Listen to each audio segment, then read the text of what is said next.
안녕하십니까. 한국디카시연구소 대표 이상욱입니다. 먼저 감사의 말씀을 드리고자 합니다. 디카시 문해운동을 위해서 한국디카시연구소 KDI 방송 유튜브를 시작한 지 2년이 지났습니다. 2019년 5월 6일 첫 방송을 시작했는데요. 오늘 500명의 구독자가 되어 주셨습니다. 꽤 긴 시간 방송을 꾸준히 했습니다만은 여러 가지 미흡한 점이 많은데도 500분이나 구독자가 되어 주셔서 이렇게 감사의 말씀을 드리는 것입니다. 앞으로도 점점 더 개선해서 디카시 강좌와 함께 유수의 시인들과 인터뷰도 하고 또 디카시 주요 소식들도 전해드리면서 다양한 콘텐츠로 방송을 진행하도록 하겠습니다. 주변에 많이 권유해 주시고 또 아직 구독자가 되어주지 않으신 분들께서는 구독자가 되어주시면 고맙겠습니다. 구독하는 것은 여러분들 잘 아시는 것처럼 무료입니다. 그러면 오늘 강의를 시작하도록 하겠습니다. 이 시 창작 입문이라는 것을 텍스트로 해서 저같이 필요한 것입니다. 디카시를 지망하는 분들을 위한 시 창작 입문 강의를 하고 있습니다. 이 시간은 시 쓰는 순서 세 번째로 시의 지도 한 장 갖고 상고를 치르자라는 테마로 강의를 진행하겠습니다. 교재를 읽으면서 또 보완해서 설명도 드리는 그런 방식입니다. 시쓰기는 크게 네 가지 단계가 있다고 그랬습니다. 시의 종자를 구하는 것하고 그 다음에 시의 싹을 틔우고 줄기를 뻗치는 것. 이제 세 번째가 구체적 표현의 단계인데 오늘 바로 그 시간입니다. 시의 종자의 싹을 틔운 것으로 그치지 않고 줄기를 뻗치고 해서 계략적인 시의 지도를 한 장 마음속에 가지고 있을 때 시쓰기를 해야 된다는 것입니다. 어떤 경우에는 시의 종자가 생기자마자 시를 바로 쓸 수도 있는데 그런 것은 백일장 시쓰기라고 그렇게 말할 수 있을 것입니다. 백일장 같은 데는 강제로 시의 종자를 주고 일정한 시간 내에 강제적 시쓰기를 하는 것입니다. 그래서 앞에 강좌에서도 말씀드린 것처럼 백일장 시쓰기는 바른 시 창작 방법이 아니라고 제가 말씀을 드린 바 있습니다. 아무래도 시쓰기는 마음속에 시의 지도 한 장, 시의 청사진 한 장 가지고 시작해야 된다는 것인데요.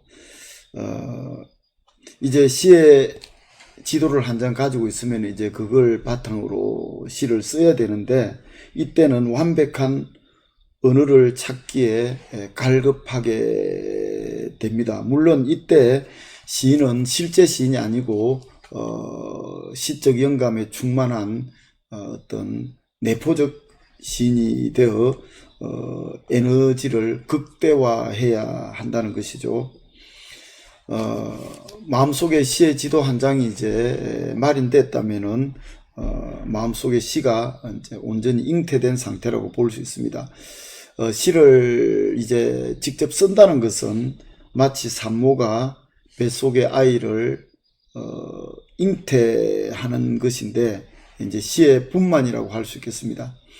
시의 분만도 산모가 아이를 출산할 때 어떤 느끼는 것처럼 시인은 정신에 피를 흘리게 되는 것이고 또 땀을 흘리는 격렬한 시 창작의 상고를 치르는 것입니다. 그 과정이 너무 고통스럽기 때문에 시인마다 독특한 버릇 같은 것이 생길 수가 있는데요. 널리 알려진 대로 실러는 시를 쓸 때 썩은 사과를 책상에다가 두고 냄새를 맡았다고 합니다. 아주 개성한 그런 습백인데요.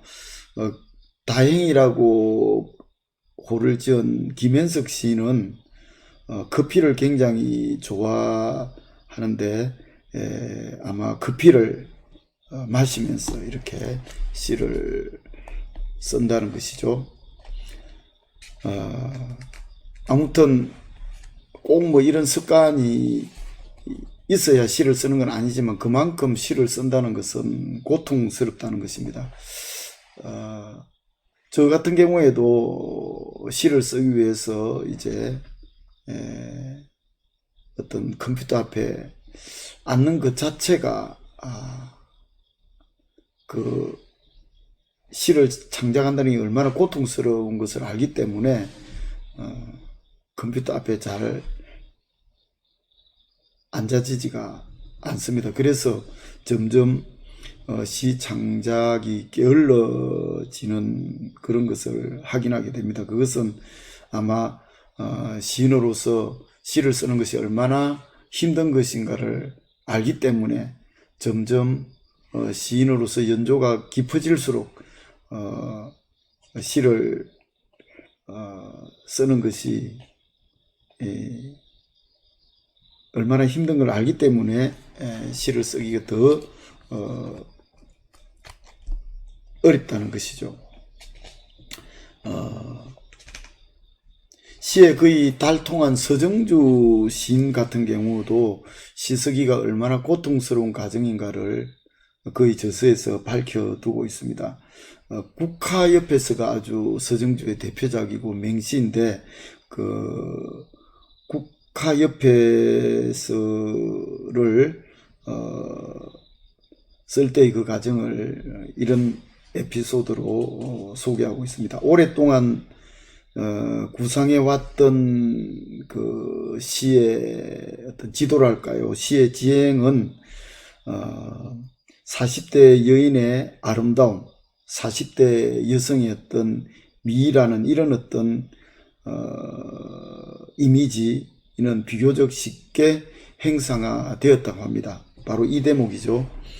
그립고 아쉬움에 가슴 조이던 먼 젊음의 뒤안길에서 인제는 돌아와 거울 앞에 선 내 누님같이 생긴 꽃이여.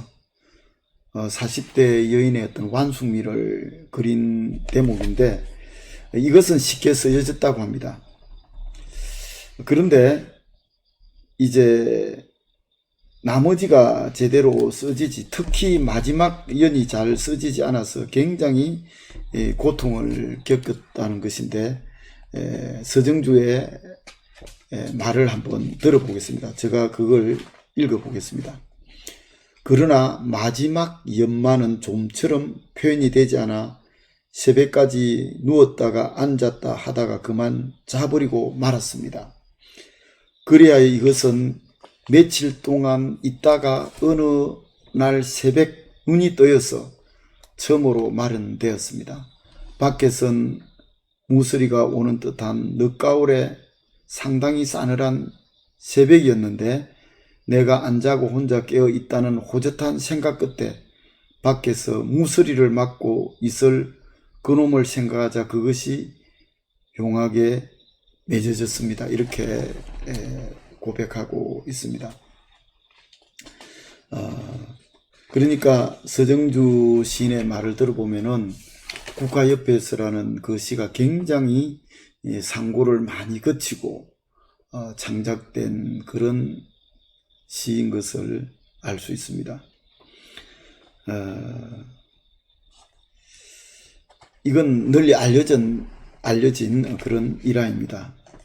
그러니까 서정주 같은 대가 시인도 시가 술술 그냥 쓰여지는 것이 아니라 한 편의 시를 쓰기 위해서 격심한 격렬한 그런 창작의 상고를 겪는다는 것을 잘 보여주고 있는 것입니다. 오히려 시인 초벌할까, 초창기에는 이제 시가 뭔지도 모르고 이렇게 쓰니까 시 쓰는 것이 그렇게 고통스러운 줄 모르는데, 시가 뭔지 점점 더 알아갈수록 시를 쓴다는 것이 얼마나 힘든 것인지, 그러니까 그것을 체험적으로 알기 때문에 쉽게 시를 잘 쓰지 못하는 것입니다. 그래서 이제 시인으로서 어느 정도 연륜이 쌓이고 그렇게 되면은 자발적으로 시를 쓰기보다 청탁이 와야 시를 쓰고, 그것도 이제 원고 마감 기한이 임박해서야 시를 쓰는 경우가 대부분입니다. 그것은 시 창작이라는 것이 어떤 정신의 피를 흘리고 격렬한 어떤 그런 상고를 겪어야 하는 그런 과정, 표현하는 과정이 그렇게 힘들다는 것을 알아두셔야 할 것입니다. 이제 다음 시간에는 시 쓰는 순서 네 번째로 마지막으로 고치고 또 고치자, 태고에 대해서 말씀드리겠습니다. 감사합니다.